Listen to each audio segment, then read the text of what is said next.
TV Patrol. Search and destroy batok dengue, mas gipahugtan pa sa mga public school. Mas gipahugtan pa karon sa Department of Education ang mandato sa paghimo og search and destroy batok sa mga lamok nga nagdala og dengue virus sa mga public school sa dakbayan sa Uzamis. Nagkanayon si Education Committee Chairperson Honorable Cecil Yuko nga ang pagpanglimpyo sa palibot sa mga school campus regular na kining gihimo sa mga magtutudlo o mga estudyante.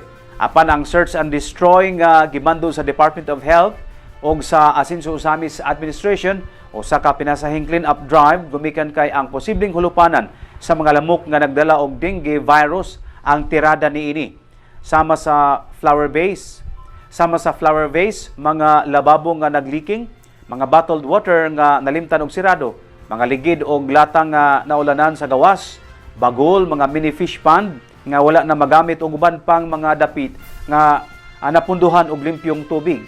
Gawa sa mga pahinumdom o pahimangno sa Asinso Uzamis Administration, pinagi sa City Health Office sa paghimo sa 5 strategies against dengue, nang hatag usab ang City Hall og Olicet net o sa kamatang sa mosquito net nga dunay insecticide. Has already started their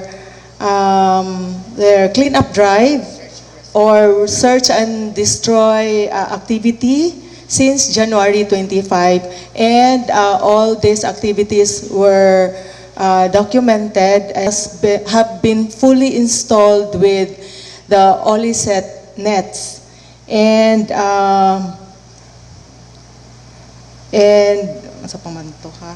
there are some schools which the barangay officials mismo ang together with the teachers, together with the parents, nag-conduct og search and destroy activity. Thank you.